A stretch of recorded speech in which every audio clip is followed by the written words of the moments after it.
Good morning. Morning. How is everybody this bright, beautiful Oregon morning, eh? It's pretty nice, huh? I'm so glad you are here this morning, and it's my privilege to be with you this morning. We're going through a series called Call to Action, which is taken from James chapter 3, and that is where we will be this morning. Question for you to kick off with. Just think about it yourselves. Who is the wisest person you have ever known? And who is probably the most unwisest person you've ever known? And as you think about your wisdom, where would you sit in that scale between the two, right? Where would you place yourself? On a scale of 1 to 5, how many stars would you give yourself for your wisdom? You know, I don't know, I bought something off Amazon the other day, and sure enough, a couple of days later, this email comes along, would you rate our product for us? It's like, no, not really. Would you leave a review? No, not really. I never leave reviews or stars unless I really, really have to, right? I think probably the only place I ever really do that is like an Airbnb, because they kind of force you to do that, don't they, right? It's just almost before you've checked out, you get that email again, like, rate the place. And you think, oh, do I have to really? And, I don't know, it's pretty good. I'll give it however many stars, right? And at the back of your mind, you also know that the owner is going to rate you too, right? So, yeah, well, I kind of have to give it a good rating because I want a good rating, so, I can rent a place later on down the road too. But the question is it really worth the rating that I give it? Is it really that good? Because I don't know about you, but when I look for an Airbnb, I actually do look at those ratings sometimes, right? And I look to see how many stars a place has and whether it's excellent or not. And of course, you always get those negative ratings, don't you, where somebody's like just slates the place, right? And you think, well, maybe that's just that person, and nothing in the world would ever make them happy anyway, and maybe we should just ignore that rating. And yet I also think, well, but everyone, if they're like me, just dishes out these stars, and maybe that negative one actually is the only true rating, right? And all the other ones are false. In fact, I was reading this article in the Wall Street Journal the other day about ratings, not about Airbnb, but about Uber, and it was talking about the problems with ratings. Here's a little excerpt. It says, Mike Johnson has endured some awkward Uber rides.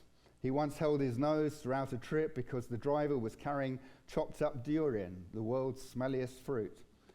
Another time he was stuck in the back seat while the driver bickered with her boyfriend. Yet another driver tried to sell him a Ponzi scheme. He rated each one 5 out of 5 stars. I mean, they all seemed like nice people. I didn't want them to be kicked off the app over my bad rating, the 33-year-old New Yorker said. Isn't 5 stars like the norm? Apps introduced ratings to reward high performers and help users make better choices. Instead, ratings have become almost meaningless on some of them. Confusion over what constitutes 5-star behavior for certain services, combined with the guilt of potentially hurting someone's livelihood, has people defaulting to perfect scores. Rating padding is particularly rampant for services involving personal interactions. Just like the children in the fictional Lake Wobegon, everyone is above average. On some apps, way, way above. Because ratings are everywhere, isn't it? It's like post-COVID, right? Since now we got all these terminals, right? So you go and buy something at a shop, your coffee, and the terminal's there. And guess what is on that terminal? There's a tip, isn't there? And it's already said at 20%. Have you noticed that, right? And it's hard because the person is standing right there, holding the terminal. And you go, oh, well, I don't know if I really want to spend another 20%, but, they seem like a nice person, and I guess tap, right? And it's just everywhere. In fact, I even went into a service station and, just to get a Diet Coke and a packet of crisps or something. And there at that terminal, there was you could option to tip the cashier. I was like, what? No, that's just a step too far for me.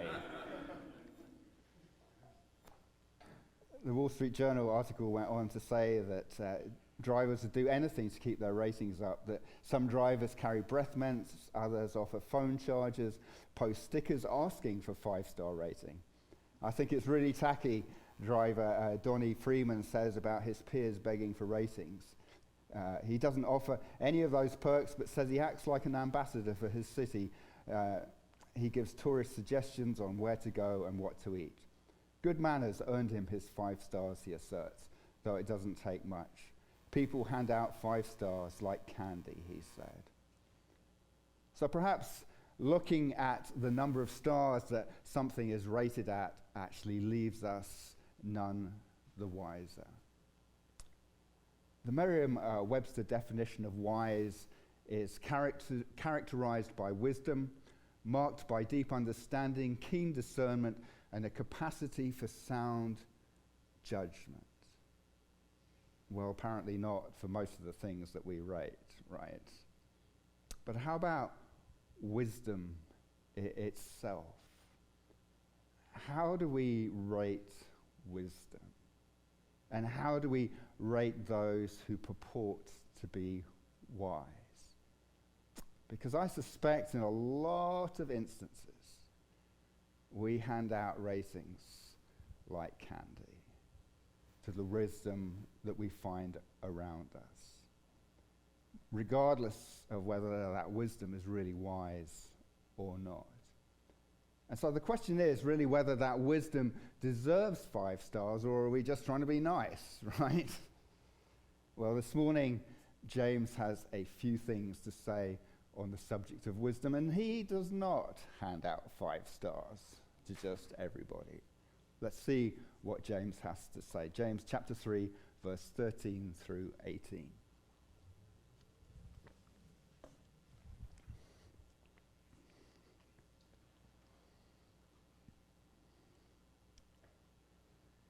Who is wise and understanding among you? By his good conduct, let him show his words in the meekness of wisdom. But if you have bitter jealousy and selfish ambition in your hearts, do not boast and be false to the truth. This is not the wisdom that comes down from above, but is earthly, unspiritual, demonic. For where jealousy and selfish ambition exist, there will be disorder and every vile practice. But the wisdom from above is first pure, then peaceable, gentle, open to reason, full of mercy and good fruits, impartial and sincere. A harvest of righteousness is sown in peace by those who make peace.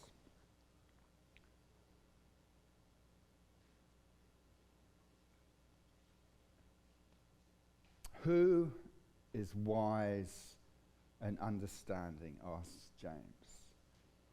And perhaps, when I first asked that question, somebody sprung to mind. Maybe it was one of your parents. Maybe it was a grandparent. Maybe it was a teacher or a mentor. Or maybe it's someone else, right? Not necessarily it's a personal relationship. Sometimes the people that influence us, that we think are wise, are people that we've read or we've heard, or whatever it may be, who's had wise thoughts and wise sayings. And you read the writer, and the wisdom just flows off the page into you. Maybe you were thinking of a film character when I asked who was wise, and you're thinking of like Yoda or Gandalf or someone like that, right? And often that's the image of a wise person that we have. Some older person with long flowing white hair dispensing sage advice from a lifetime of study and experience and observation. And certainly, years and experience are definitely teachers of wisdom. Or at least they should be, right? But not necessarily, because I've known some older people and they weren't that wise. They kept doing the same thing over and over again, expecting a different result, and that is the definition of insanity, isn't it? there are some phrases, right, that are kind of a dead giveaway when you hear them, because you know what's going to happen next is probably not going to be that wise. Like when you hear someone say, "Hey, watch this," right? It generally means they're about to embark on something that you're thinking, should I ring for the ambulance now or should I wait? Because in their mind, they're going to do something really unique that they think nobody has ever done before. And there's a good reason why nobody's ever done it before, because it's not going to work, right? Or another phrase, what could possibly go wrong? Well, as it turns out, although they have some cunning scheme, some cunning plan, they have not really thought it all the way through, because there's a massive great flaw in their cunning scheme and plan. And I know these two sayings from experience, not just from hearing other people say them, but from saying them myself too. And you know, through God's grace, I'm still here to tell the story. And you get that t-shirt, you know, been there, done that, and that t-shirt is kind of wisdom, isn't it? And you wear it proudly or maybe not so proudly, as the case may be. And you know, we say, well, you should listen to other people's wisdom. But we don't always do that, do we? Because we don't always rate other people's wisdom, do we? Sometimes we think, even when they're wise, we think, they don't really know what they're talking about. Especially when we're younger and someone older is telling us those things, right? Well, that was good for their generation, but my generation, well, that is different, you know? That might have been okay in your generation, but not in my generation.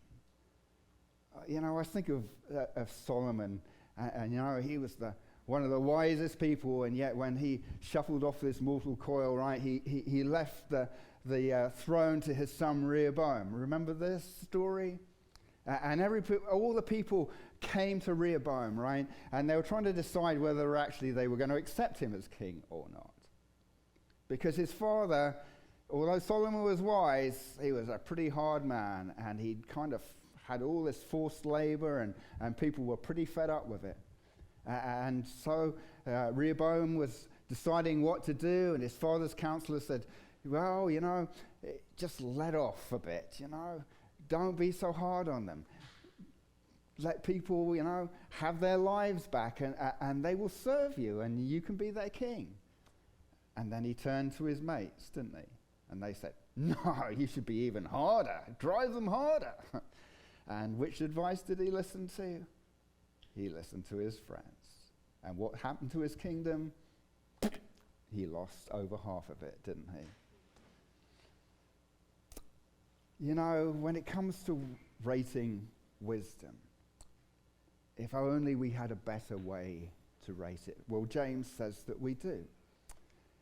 And his call to action for us this morning is to learn how to rate wisdom, how to rate true wisdom from false wisdom. And firstly, James says that we need to understand that wisdom has a source. Because James talks about two sources of wisdom. In verse 17, he talks about wisdom from above.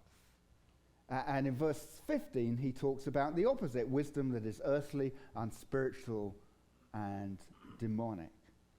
Two sources of wisdom. Again, you know, if you were to ask, who is the wisest generation?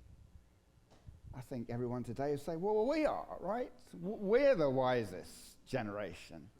And why are we the wisest generation? Because we know more than any other generation that has come before us. We have information available everywhere we go, just about, right? Except last week I was out backpacking, and you know, I went to look something up on my phone, and no service. And suddenly I didn't feel quite as wise as I usually do, right?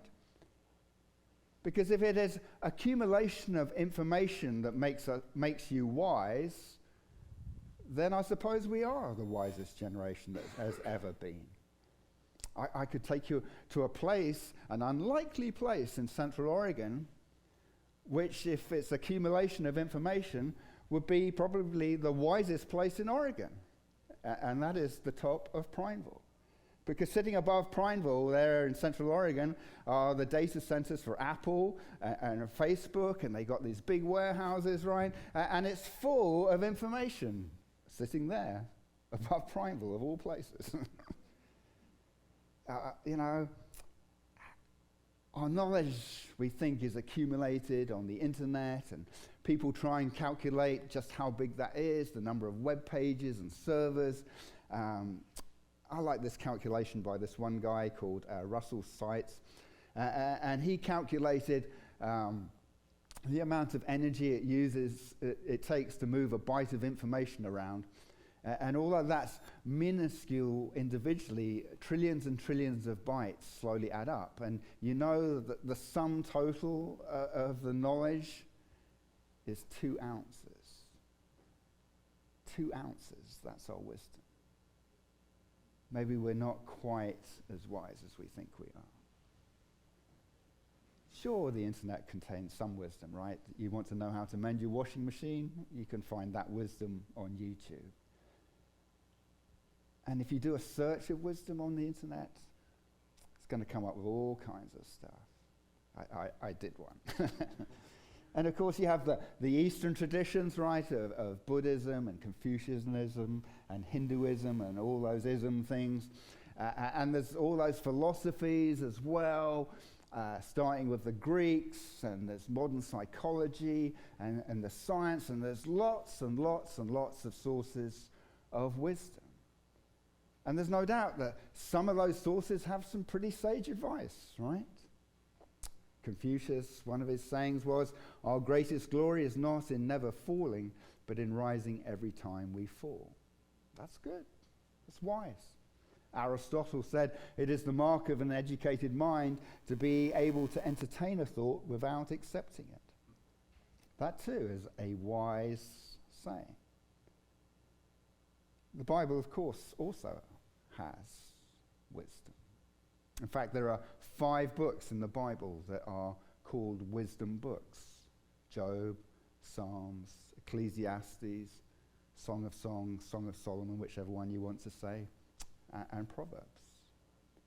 Proverbs is, of course, full of wise, pithy sayings, isn't it? And it's kind of, if you do this, then the outcome will be that, right? But it's a guideline. It's not a promise. It's generally speaking that if you live your life this way, the outcome is going to be good. That's wisdom. But Job, of course, Job was living his life that way, and the outcome wasn't that way, right? And the whole book of Job is the wisdom of, well, how do we unravel that one, right?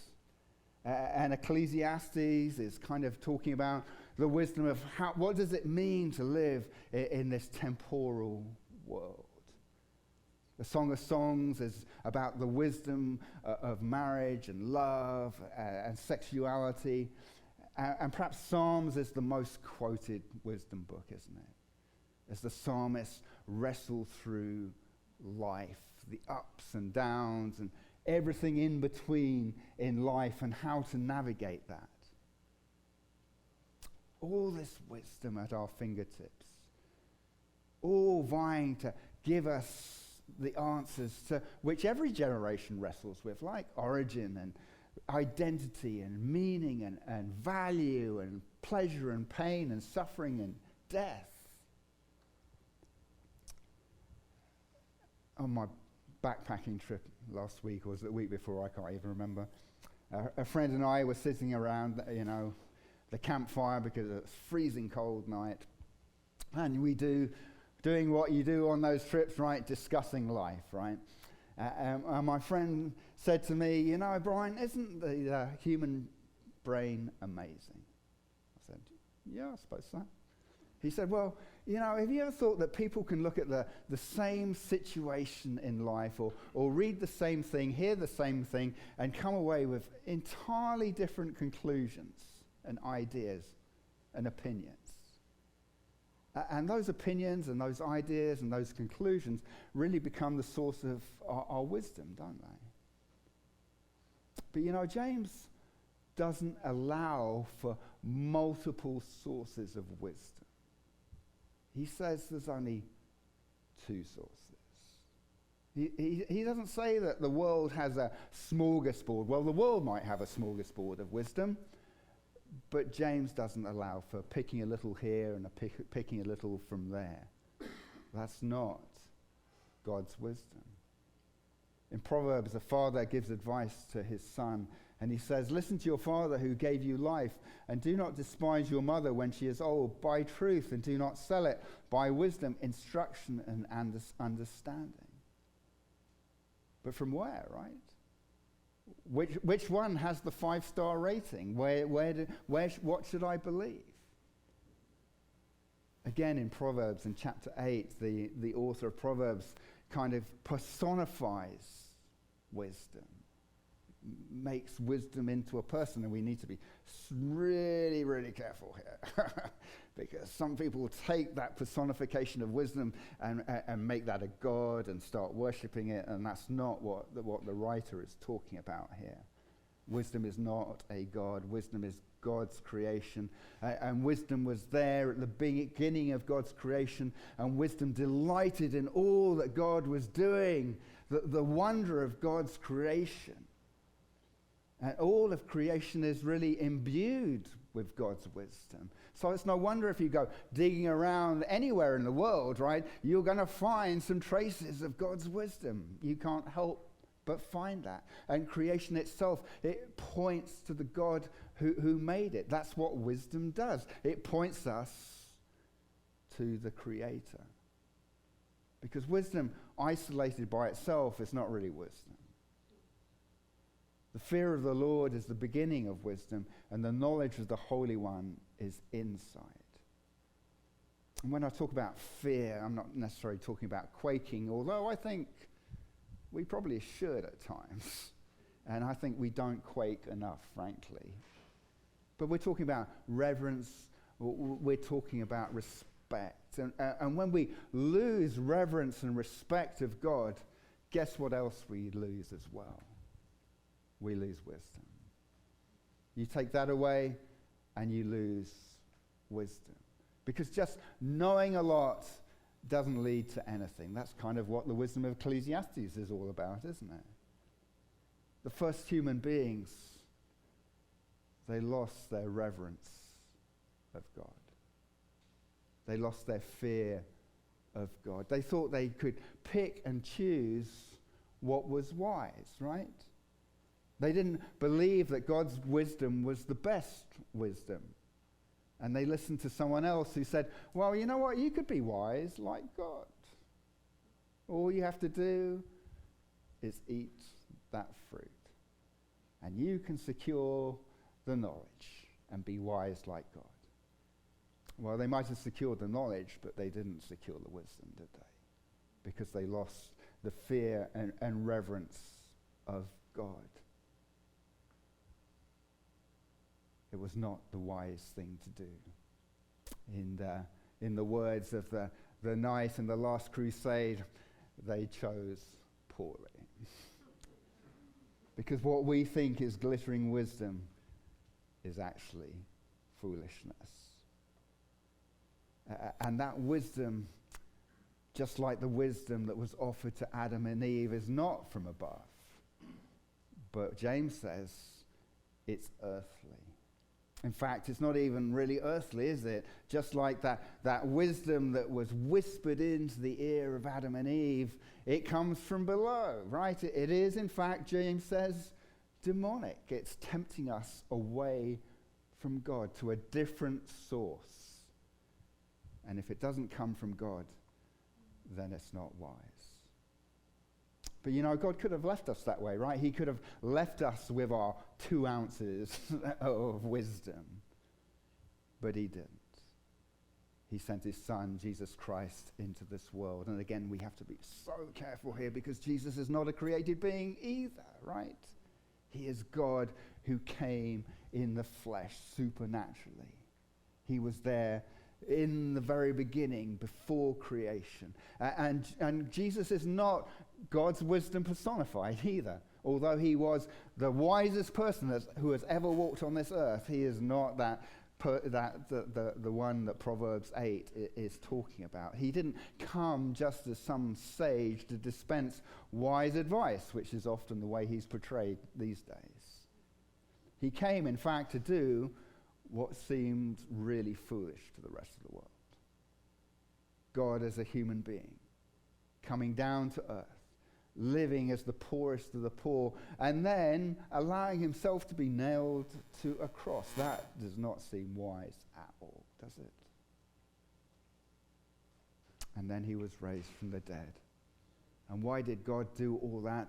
Well, he did all that to pay for our foolishness, for all the 2 ounces of wisdom we've been fighting and trying to obtain all these years, right? That we've given 5 stars to our lives, but God has given us naught. But through Jesus Christ and his wisdom, all that is reversed. Paul, writing to the Corinthians, says, "For since in the wisdom of God the world did not know God through wisdom, it pleased God through the folly of what we preach to save those who believe.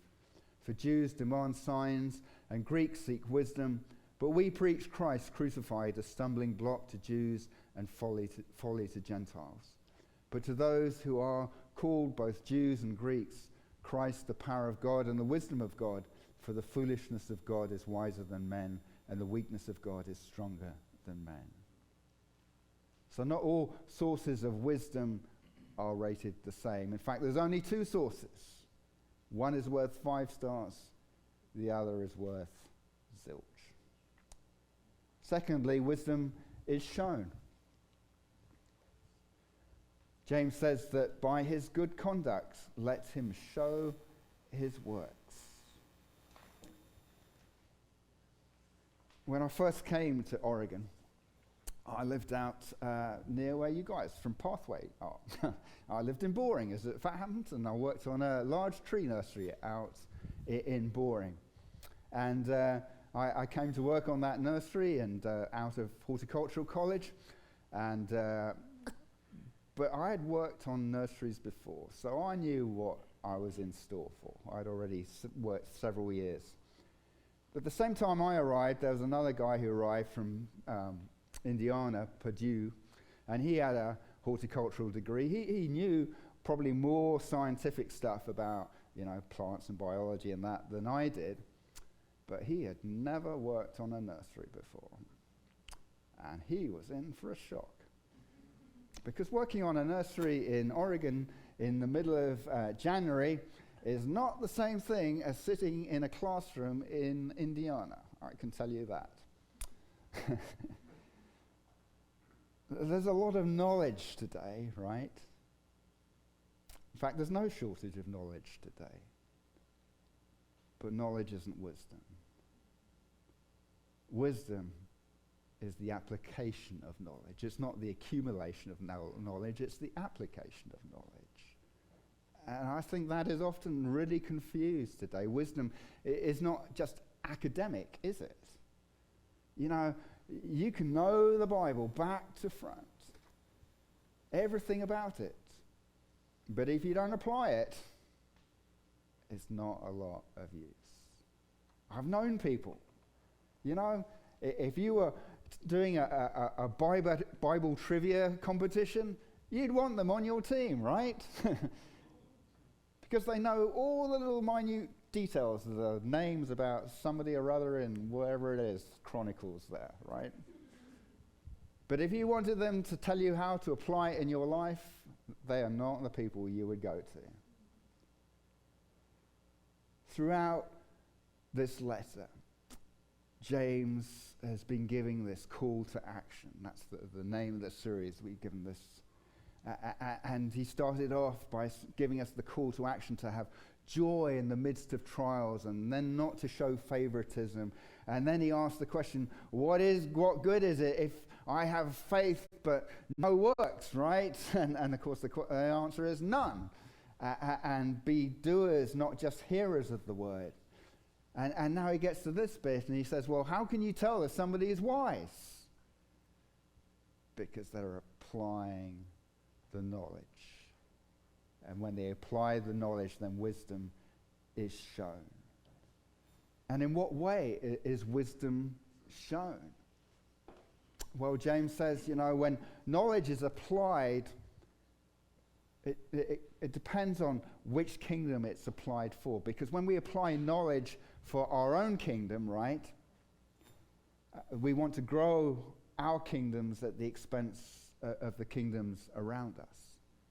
And in order to do that, that involves bitter jealousy, doesn't it? It involves selfish ambition.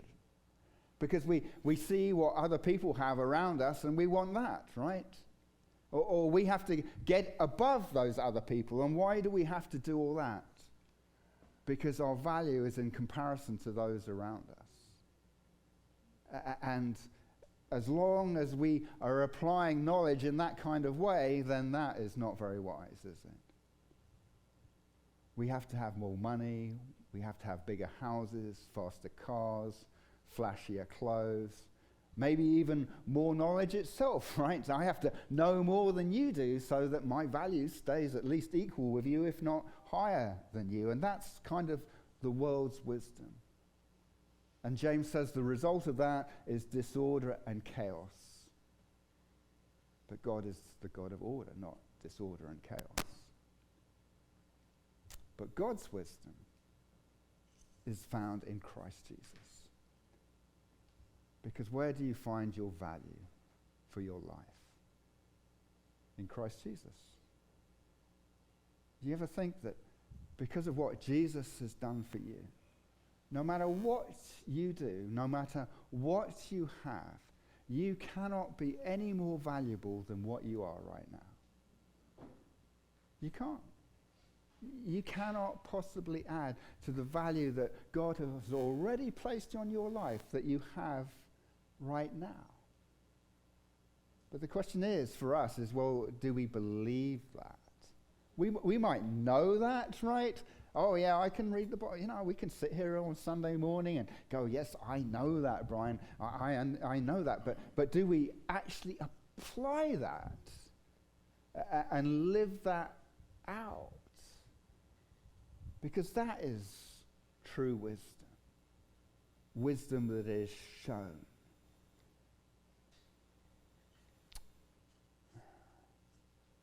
James, he kind of lists out these qualities, and they kind of line up with Paul's list of the fruit of the Spirit. And they're found, aren't they, how we live out our lives. And it's easy to miss God's wisdom, even when it's laid out in front of us, right? Jesus, when he was around, he was talking to this group, and he told them, that John came neither eating nor drinking, and they say he has a demon. And the Son of Man came eating and drinking, and they say, look at him, a glutton and a drunkard, a friend of tax collectors and sinners. Yet wisdom is justified by her deeds. The application of the knowledge is where wisdom is found. Wisdom that's rated 5 stars is shown. Thirdly, five-star wisdom isn't just shown, but it is also shrewd as well.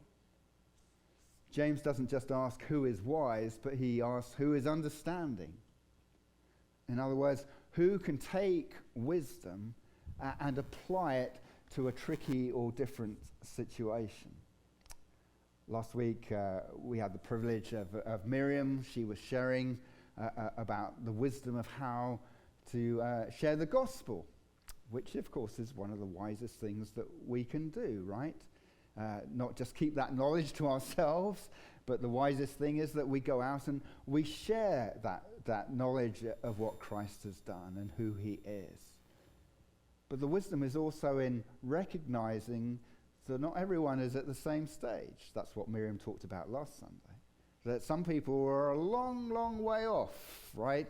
Wanting to hear about the good news of Jesus Christ. And the first step is just to build a relationship with them. And other people, boom, right? The Spirit has already been working on them for a long, long time. And you're just there to do the harvest because somebody else has already done the sowing.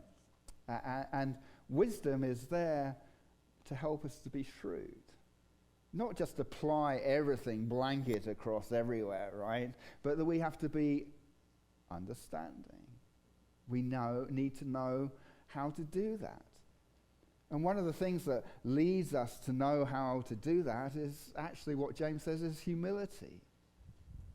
I think maybe that is a benefit of age, is that the older I get anyway, the more I realize how little I know. And some of the things that I thought, and I was maybe a bit more dogmatic about when I was younger, and I'm not talking about the essentials of the faith here, that I thought were absolutely like black and white, I go, well, maybe not so much, you know. Maybe I realize I don't know what I thought I knew. Because wisdom is shrewd. It takes understanding. And sometimes I think as Christians we're not that shrewd. Sometimes I think we don't apply the wisdom that God has given us for his kingdom as shrewdly as we might. And it's not just me that thinks that. Jesus told this story one time, right? He told this story about a dishonest manager. And this dishonest manager got found out, and he was going to get the sack, and he thought, oh my gosh, what am I going to do? Because I'm like, been sitting in this cushy office job for all these years, and you know, my hands are soft, and I can't go out and do manual labor, and I'm too proud to beg. So he called in some of his master's debtors, and he halved their bills, so that when he got slung out, they would help him out. And his master heard about what he was doing, and the crazy thing is that he commended him for his actions. And it's a weird story because you think, what is Jesus talking about here? Is he commending this dishonest manager here?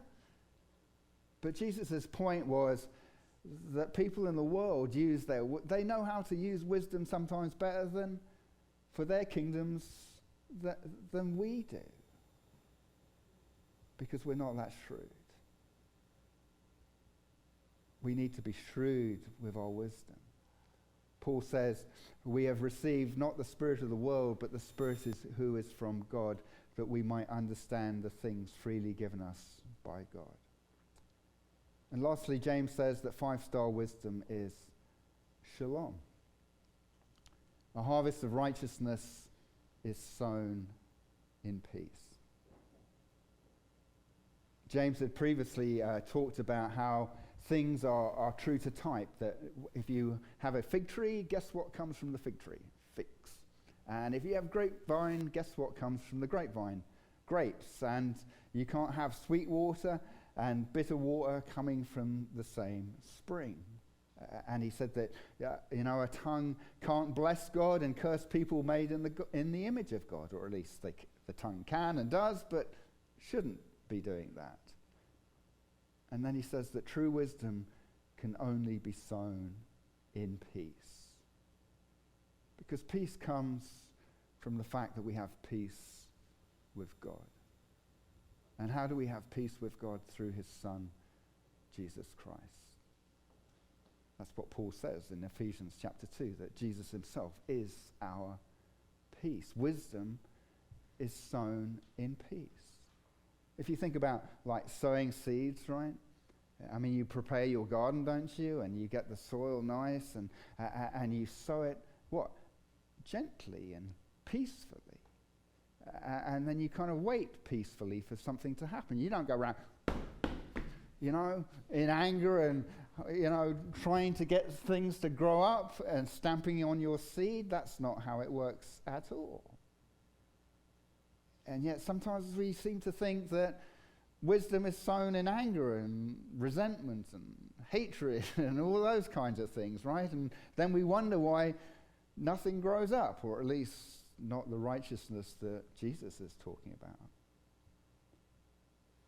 Because peace is more than just academic, isn't it? It's more than just going off to the coast and sitting on the beach and going, that's nice.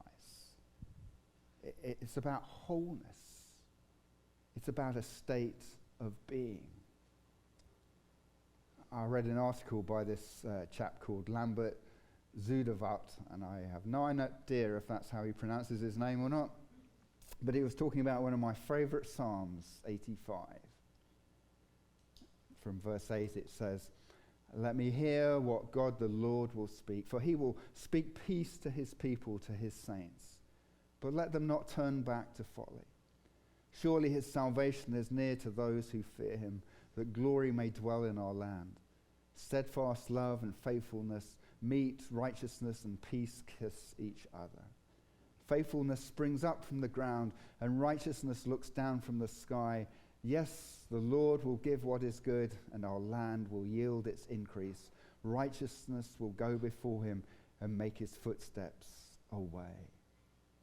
I just love that image, don't you? Of love and faithfulness meeting, and righteousness and peace kissing one another. Because it was sown in peace. As Zudavat says, it's a remarkable confluence of central biblical principles, isn't it? Of shalom. And I would suggest to you that that is what James means when he talks about a harvest of righteousness sown in peace.